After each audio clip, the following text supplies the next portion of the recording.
सब लोग सरकारी स्कूलों से पढ़ के कहाँ कहाँ तक पहुँच के भारत को कितने नीचे से कितनी ऊंचाइयों तक लेकर आए। तो वो जितने विद्वान थे, क्योंकि हमने एक सर्वे किया सर्वोच्च न्यायालय में, उच्च न्यायालय में, या जितने देश में जजेज हैं वो सरकारी स्कूलों से पढ़े हैं या प्राइवेट से पढ़े हैं। जितने senior doctor, senior engineer, senior scientist, senior professor, senior advocates वो सरकारी से पढ़े हैं या प्राइवेट। इस मनुस्मृति के वजह से जिन लोगों को पढ़ने का हजारों साल से अधिकार ही नहीं था, जिनको संपत्ति का अधिकार नहीं था, व्यापार का अधिकार नहीं था, फिर वो ग्रेजुएट कैसे होते, वो व्यापारी कैसे होते, वो इनकम टैक्स पेई कैसे होते, वो जमींदार कैसे होते। तो डॉक्टर बाबा साहब अम्बेडकर जी ने अपनी तर्क से, अपनी लॉजिक से, आर्ग्यूमेंट से पूरी संविधान सभा को इस बात को मानने के लिए मजबूर किया।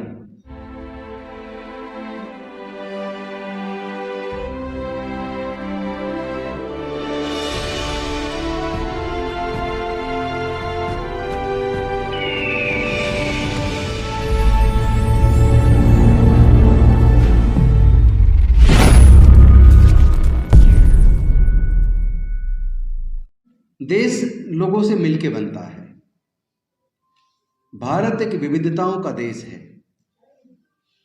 भारत में अनेकों धर्म और अनेकों जातियां, अनेकों संस्कृतियां हैं। हर 50 किलोमीटर पर भारत में भाषा बदल जाती है, संस्कृति बदल जाती है। लेकिन शायद यही भारत की खूबसूरती है कि इतनी विविधताओं के बावजूद भारत एक राष्ट्र के रूप में न केवल निर्मित हुआ बल्कि आगे बढ़ा और मजबूत हुआ। लेकिन हमारे देश को नजर लग गई, पिछले 40 सालों में हम देखें तो देश जिस यूनिटी के साथ आगे बढ़ना चाहिए था और जिस तरह का देश हमारे देश के स्वतंत्रता सेनानी, हमारे देश के संविधान निर्माता जिस तरह का भारत बनते हुए देखना चाहते थे, हम उसकी बिल्कुल विपरीत दिशा में चल पड़े हैं। देश लोगों से मिलकर बनता है। अगर सब लोग तरक्की करें तो देश तरक्की करता है। अगर चंद लोग तरक्की करें, बाकी लोग पिछड़ते चले जाएं तो पूरा देश पिछड़ता है। आज भारत की स्थिति ऐसी है, अगर उसे एक शरीर के तौर पे देखा जाए तो जिस तरह एक शरीर का अगर सपोज करो एक हाथ बहुत ज्यादा मजबूत हो जाए, लोहा लाट एकदम, और बाकी का जो शरीर है वो पूरा पैरालाइज्ड हो जाए, तो वो शरीर कमजोर स्वस्थ शरीर के तुलना में भी अच्छा रिजल्ट नहीं दे सकता। तो आज भारत में 5 से 10% लोग बहुत मजबूत हो रहे हैं, लेकिन 90 से 95% के बीच भारत के लोग कमजोर हो रहे हैं। अगर मैं भारत के मुसलमानों की बात करूं तो आज़ादी के समय मैं समझता हूं कि ब्राह्मणों के साथ साथ शायद शिक्षा के क्षेत्र में सबसे ज़्यादा अग्रणी भारत का मुसलमान था। सरकारी नौकरियों की अगर बात करूं तो सरकारी नौकरियों में भी ब्राह्मणों के साथ सबसे ज़्यादा सरकारी नौकरियों में मुसलमान था। आज मुसलमान कहाँ है? मुश्किल से 3 से 4%। और अगर मैं दलितों की बात करूं, दलितों का रेशो भी मुसलमानों से थोड़ा सा बेहतर है, जो आजादी के समय में कहीं था ही नहीं। था क्यों नहीं?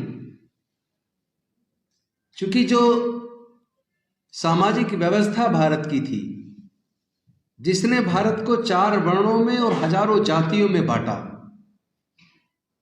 और जिस कॉन्स्टिट्यूशन से भारत चलता था, वो कॉन्स्टिट्यूशन डॉक्टर बाबा साहेब अम्बेडकर के बनाए संविधान से पहले का जो कॉन्स्टिट्यूशन था वो मनुस्मृति था।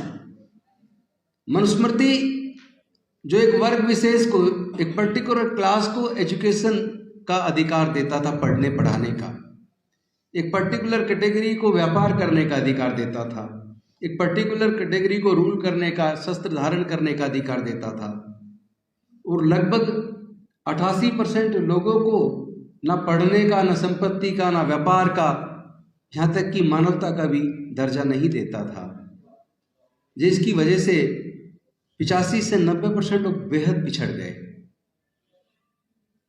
और आज़ादी के बाद एजुकेशन सबको एक जैसी मिलनी शुरू हुई। जिनको हजारों साल से स्कूलों में पढ़ने का अधिकार नहीं था, उनको पढ़ने का मौका मिला। तो गरीब से गरीब परिवार के बच्चे भी जज, engineer, doctor, collector, scientist, professor बनने लगे। लेकिन आज हम कहाँ जा रहे हैं? क्या कभी कोई सोचता है कि पहले सब लोग सरकारी स्कूलों से पढ़ के कहाँ कहाँ तक पहुंच के भारत को कितने नीचे से कितने ऊंचाइयों तक लेकर आए? तो वो जितने विद्वान थे, क्योंकि हमने एक सर्वे किया सर्वोच्च न्यायालय में, उच्च न्यायालय में, या जितने देश में जजेज हैं वो सरकारी स्कूलों से पढ़े हैं या प्राइवेट से पढ़े हैं। जितने senior doctor, senior engineer, senior scientist, senior professor, senior advocates, वो सरकारी से पढ़े हैं या प्राइवेट से पढ़े हैं। तो हमारे सर्वे से निकल कर आया 98% सरकारी स्कूलों से पढ़े हैं। फिर ये प्राइवेट स्कूल खुलने क्यों शुरू हुए और सरकारी स्कूलों का बंद होना या कमजोर होना क्यों शुरू हुआ? किसने किया? मैं समझता हूं ये किसी वर्ग विशेष ने नहीं किया, ये भारत की सरकारों ने स्वयं किसके दबाव में किया, ये आप बेहतर समझ सकते हैं। कुछ लोगों को इसी बात को लेकर तकलीफ हो गई जो हजारों साल तक उनके गुलाम रहे, जिनको मानवता का दर्जा न था, बोलने का अधिकार न था, वो पढ़ने की वजह से, नौकरी की वजह से बगल में आके बैठने लगे। वो जज, इंजीनियर, डॉक्टर, प्रोफेसर, साइंटिस्ट बनने लगे। तो गरीबों के बच्चे पढ़ेंगे तो अमीरों के बच्चों के सामने, मैं गरीब अमीर जानबूझ के इस्तेमाल कर रहा हूँ, मैं कोई पर्टिकुलर कास्ट की बात नहीं करना चाहता, आप पढ़े लिखे लोग समझ सकते हैं कौन लोग थे जिन्होंने 90% लोगों को पढ़ाई से दूर रखा। कौन थे वो लिखने वाले? किसका लिखने पर कब्जा था? You all can better understand. तो सच ये है, जिन लोगों को तकलीफ हुई उन्हीं, चूंकि सरकारों में वर्चस्व उनका था, सरकार बनाने वालों में वर्चस्व उनका था, चाहे सुप्रीम कोर्ट के जजेज हो, हाई कोर्ट के जजेज हो, या सेक्रेटरीट जो देश के योजना बनाती है, जो सेक्रेटरीट जहां सचिव होते हैं अलग अलग विभागों के, सीनियर ब्यूरोक्रेट्स होते हैं, वहां किसका कब्जा है? क्या ये मुझे बताने की जरूरत है? किसका कब्जा है? जिसका कब्जा है वही पॉलिसी बना रहा है। उसी ने ये एजुकेशन पॉलिसी बदली, उसी ने वो व्यवस्था की कि सरकारी एजुकेशन सिस्टम कमजोर हो जाए और प्राइवेट स्कूल, प्राइवेट कॉलेज खुलने शुरू हुए। अचानक ऐसा क्या हो गया कि जिस इंजीनियरिंग कॉलेज के अंदर 4 साल की इंजीनियरिंग का कोर्स करने के लिए एक बच्चे को मैक्सिमम 1 लाख रुपया खर्च करना होता था 15 साल पहले तक, आज उसी इंजीनियरिंग को सरकारी इंजीनियरिंग कॉलेज से करने के लिए एक बच्चे को 12 से 15 लाख रुपया सरकारी इंजीनियरिंग कॉलेज में खर्च करना पड़ रहा है।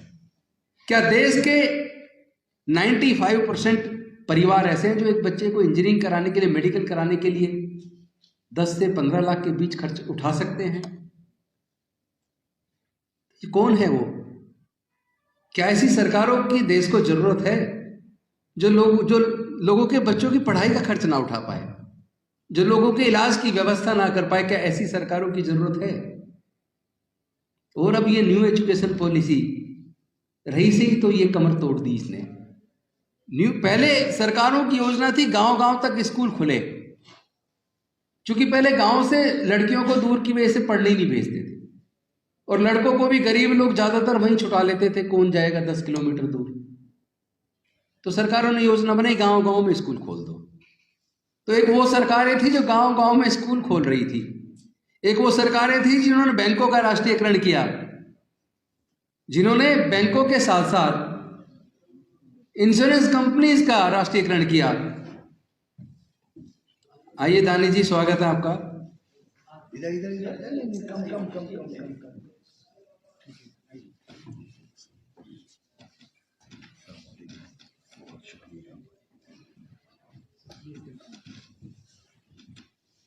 तो एक वो सरकारें थी जिन्होंने बैंकों का, इंश्योरेंस कंपनी का राष्ट्रीयकरण किया, डॉक्टर बाबा साहेब अम्बेडकर चाहते थे कि देश की प्राकृतिक संपदा सब में समान रूप से वितरित हो, उद्योगों का राष्ट्रीयकरण हो। और एक आज की सरकारें जो देश के संसाधनों को बेच रही हैं, प्राइवेटाइज कर रही हैं। न्यू एजुकेशन पॉलिसी में स्कूलों को बंद करके मर्ज किया जा रहा है कि 3,500 से जहां कम बच्चे होंगे उन स्कूलों को बंद कर दिया जाएगा। 10-10 गांवों के स्कूल मिला के एक स्कूल बनाना, इसका मतलब फिर से बच्चों को स्कूल जाने से रोकना। और ये जो न्यू एजुकेशन पॉलिसी में जो कैटेगराइजेशन ऑफ यूनिवर्सिटीज हुआ है, A grade university, B grade university, C grade university. A grade को पूरा खर्चा खुद उठाना पड़ेगा यूनिवर्सिटी को। खुद का मतलब वो बच्चे उठाएंगे, यूनिवर्सिटी थोड़ा जेब से देगी, वो बच्चों से वसूलेगी। बी ग्रेड यूनिवर्सिटी को 75% खुद उठाना होगा, वो भी बच्चों को उठाना होगा। यानी कि एक बच्चे को ₹1,00,000 से ऊपर हर साल का खर्चा कितने लोग उठा पाएंगे देश के? मेरे ख्याल से 98% लोग नहीं उठा पाएंगे। सी ग्रेड यूनिवर्सिटी को भी 25% खर्चा उठाना होगा, जो भी मेरे ख्याल से कम 25-30 हज़ार रुपया साल का होगा। इसका मतलब ये हुआ कि गरीब लोग तो बच्चे तो सरकार मतलब हायर एजुकेशन में जाएंगे ही नहीं। ऐसी कौन सी न्यू एजुकेशन पॉलिसी जो लोगों को पढ़ने से रोक रही है? और उसके ऊपर आज के इस व्याख्यान में मुझे लगता है इस पे भी चर्चा होनी चाहिए। आप तो चलो पढ़ने लिखने वाले लोग हैं, विद्वान लोग हैं, मेहनत कर रहे हैं, पढ़ रहे हैं, लेकिन ये पूरी कम्युनिटी, विशेष रूप से मुस्लिम, दलित, आदिवासी, अति पिछड़े वर्ग के लोग, वो पूरी तरह एकदम आउट हो गए। पहले जैसे आउटकास्ट शब्द डॉक्टर बाबा साहब अम्बेडकर यूज करते थे देश के दलित, आदिवासी और पिछड़े वर्ग के लिए, आउटकास्ट। अब तो भारत में दलित, आदिवासी, मुस्लिम, अति पिछड़े, ये सब आउटकास्ट हो जाएंगे। मुख्यधारा से सब ये कट जाने वाले हैं। और एक बहुत बड़ा कारण ये, जो लोग इन कम्युनिटीज में पढ़ लिख कर कुछ कामयाब हुए, आगे आए, वो समाज के प्रति अपनी जिम्मेदारी नहीं निभा रहे हैं। रस्म अदायगी होती है इस तरह के हॉल्स के अंदर बैठ के चर्चा करने की, इससे काम तो चलेगा नहीं। हम भी यहाँ बोल के चले जाएंगे, आप भी बोल के चले जाएंगे, कुछ पढ़े लिखे लोगों ने पढ़े लिखों को सुना दिया, पढ़े लिखे सुन के अपने घर चले गए, बदला क्या? हम जहां से आए हैं, जो हमारी रूट्स हैं, अपने दिल्ली की कॉलोनीज देख लीजिए, यूपी के देख लीजिए, और भी कहीं की देख लीजिए। दानिश जी भी मुझे लगता है संसद में इन मुद्दों को उठाते हैं। वो कम्युनिटीज पूरी तरह से कट गई हैं, रोजगार भी जा रहे हैं, उनकी पढ़ाई भी छिन रही है। और हम लोग पढ़े लिखे लोग अपने उन बस्तियों में जाके पढ़ाई का मतलब नहीं समझा रहे हैं। नफरत से नफरत बढ़ेगी, प्यार से प्यार बढ़ेगा। नफरत बढ़ाने का काम बहुत तेजी से स्वयं सरकारें कर रही है, और सरकार में बैठे हुए जनता के प्रतिनिधि और नेता, उनके अंदर इतनी भी हिम्मत नहीं है, उनका जमीर इस हद तक मर चुका है कि जो साहबानों के साथ जो हुआ, और बलात्कार हत्या करने वाले लोग को छोड़ दिया, ये एक अलग पार्ट है, ये लीगल पार्ट है, उनका फेवर करके छोड़ दिया, वो एक पार्ट है। लेकिन दूसरा पार्ट देखिए, रेप करने वाले, हत्या करने वालों को माला पहना के मिठाई खिलाई जाए और उनकी वीडियो बना के डाली जाए। क्या क्या सिखाना चाहते हैं भारत के लोगों को? दुनिया को क्या संदेश दे रहे हैं? क्या हम ऐसा भारत बनाना चाहते हैं? और ऐसे राजनेताओं की जरूरत है क्या, जो इस तरह के जुल्म होने पर अपनी जुबान ना खोल सके, जो पीड़ित के दर्द के बारे में बोलने से पहले पीड़ित की जाति और धर्म को देखें? ऐसे लोग क्या भारत का निर्माण करेंगे? लेकिन अनफॉर्चुनेटली ऐसे ही लोग भारत को चला रहे हैं, और उसका सबसे बड़ा कारण है हम लोग, जो कम पढ़े लिखे लोग हैं, आउटकास्ट, दलित, पिछड़े, आदिवासी और माइनॉरिटी के लोग। ये लोग बेसिकली वोट बैंक बन गए। कभी ए का वोट बैंक ए से हटे तो बी का वोट बैंक, बी से हटे तो सी का वोट बैंक, और उन्होंने भी मान लिया ये तो वोट बैंक है, इनके पास कोई ऑप्शन नहीं है, इनको तो यही रहना है। ये नहीं चलेगा, और ये चलना भी नहीं चाहिए किसी भी मुल्क के लिए, किसी भी देश के लिए, ये किसी भी समाज के लिए ये कोई अच्छी बात नहीं है। वोट बैंक नहीं, सरकारों को चाहिए जनता के लिए काम करें। एटलीस्ट नौकरी तो नहीं दे पा रहे, कम से कम उनको quality education, quality health service, और क्वालिटी एजुकेशन वो 10वीं 12वीं तक नहीं, जिसके अंदर काबिलियत हो जितना पढ़ना चाहे पढ़े, सरकार उठाए ना खर्चा। अगर सरकार नहीं उठा रही तो सरकार किसके लिए है?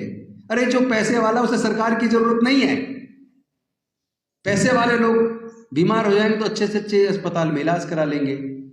पैसे वाले लोग अपने बच्चों को बढ़िया से बढ़िया यूनिवर्सिटी में इंडिया की या विदेश की कहीं भी पढ़ा लेंगे। पैसे वाले लोगों को रोजगार की भी चिंता नहीं है। तो सरकार क्या पैसे वालों के लिए है? पैसे वाले लोग तो वोट भी नहीं डालते। जो वोट डालते हैं, जो सरकारों को चुनते हैं, जो मंत्री, मुख्यमंत्री और प्रधानमंत्री बनाते हैं, अनफॉर्चुनेटली प्रधानमंत्री, मुख्यमंत्री और मंत्री, MP, MLA उन्हीं वोटर्स के लिए काम करने की बजाय वहाँ जाने के बाद उन्हीं पूंजीपतियों के लिए काम करने लगे हैं। ये देश को पीछे ले जाने वाला काम है। देश में जब मेजोरिटी पिछड़ जाएगी, मेजोरिटी शिक्षा से वंचित हो जाएगी, तो फिर देश तो कम से कम आगे नहीं बढ़ सकता। इन मुद्दों पे मुझे लगता है हमें चिंतन करना चाहिए। और अगर हमें अपने समाज का दर्द है, अगर हम दलितों की, आदिवासियों की, पिछड़े वर्ग की, माइनॉरिटीज़ की बात करें, तो जो पढ़े लिखे लोग, उनकी जिम्मेदारी थोड़ी ज़्यादा बन जाती है। वो अपने गांव की बस्तियों में जाएं, वो कॉलोनियों में जाके अपने लोगों को शिक्षा का महत्व समझाएं और अपनी उस वोट का महत्व समझाएं, जिस वोट का महत्व उन्हें पता ही नहीं है। क्योंकि जब भारत आज़ाद होने वाला था और संविधान सभा में इस बात पर चर्चा हुई कि वोट का अधिकार किसको मिलना चाहिए, तो ज़्यादातर लोग, संविधान सभा के मेजोरिटी में लोग इस फेवर में थे कि वोट का अधिकार इनकम टैक्स पेई को मिलना चाहिए, या जो ग्रेजुएट हैं उनको मिलना चाहिए, या जो बड़े जमींदार हैं उनको मिलना चाहिए। सोच के देखो, अगर वोट का अधिकार केवल ग्रेजुएट को मिला होता, केवल इनकम टैक्स पेई को मिला होता, केवल बड़े जमींदारों को मिला होता, तो भारत में केवल 5% लोगों को वोट का अधिकार मिलता। फिर जो वो 5% जो सरकारें चुनती, वो सरकारें उन 5% के लिए काम करती, फिर देश के लोगों के लिए काम ना होता। लेकिन डॉक्टर बाबा साहेब अम्बेडकर संविधान सभा के सामने अड़ गए, क्योंकि वो ये जानते थे कि इस मनुस्मृति के वजह से जिन लोगों को पढ़ने का हजारों साल से अधिकार ही नहीं था, जिनको संपत्ति का अधिकार नहीं था, व्यापार का अधिकार नहीं था, फिर वो ग्रेजुएट कैसे होते, वो व्यापारी कैसे होते, वो इनकम टैक्स पेई कैसे होते, वो जमींदार कैसे होते। तो डॉक्टर बाबा साहेब अम्बेडकर जी ने अपने तर्क से, अपने लॉजिक से, आर्ग्यूमेंट से पूरी संविधान सभा को इस बात को मानने के लिए मजबूर किया कि भारत में रहने वाले सभी लोगों को वोट का अधिकार मिलेगा और सबकी वोट की कीमत बराबर होगी। 1 man 1 vote, 1 vote 1 value. Unfortunately जितनी मुश्किल से वोट का अधिकार मिला, हमने उसे उतना ही ज़्यादा सस्ता कर दिया। हम लोग शराब की बोतल में 1000-2000 रुपये में, 10-20 किलो अनाज में जब अपनी वोट को दे देते हैं, हम ये भूल जाते हैं कि जिनके पैसे से वो हमारी वोट खरीद रहे हैं, उन्हीं के हाथों वो पूरा देश बेच रहे हैं। यही हो रहा है। आज इंश्योरेंस कंपनियां बिक गई हैं, बैंक बिक गए हैं, रेलवेज बिक गया, एयरपोर्ट बिक गया, एयर इंडिया बिक गया। ये तो एक पार्ट है। दूसरा पार्ट ये है कि आप अपनी बात को आज़ादी के साथ, जो फंडामेंटल राइट आपको मिला है, freedom of speech and expression, आप अपना स्पीच भी, अपना व्यूज़ एक्सप्रेस भी फ्रीडम के साथ नहीं कर सकते। अब तो मेरे फेसबुक पे लोग लिखने लगे जिहादी है, और बहुत से लोग तो PFI का एजेंट है, इसको पैसा मिलता होगा। भाई जांच करवा लो, सरकारें तुम्हारी, इसमें चिंता की क्या बात है? आप जो मर्जी कहें, उसकी मुझे परवाह नहीं। कुछ लोगों को तो बोलना पड़ेगा, जिनको देश से प्यार है, जिनको देश को बचाना है, जो भारत से प्यार करते हैं, वो बोलने से अगर डरेंगे तो भारत नहीं बचेगा। भारत का बचना जरूरी है। और भारत केवल एक देश नहीं है, भारत में रहने वाले लोगों से मिलके भारत बना है। उसमें हमें पीड़ित की जाति और धर्म को नहीं ढूंढना है। पीड़ित पीड़ित है। हर जुल्म के खिलाफ आवाज़ उठनी चाहिए, वो चाहे किसी के साथ हो, चाहे वो हिंदू के साथ हो जुल्म, चाहे मुसलमान के साथ हो, दलित के साथ हो, आदिवासी के साथ हो, पिछड़े किसी के साथ हो। जुल्म तो जुल्म है, और जुल्म का विरोध अच्छे लोगों को करना चाहिए।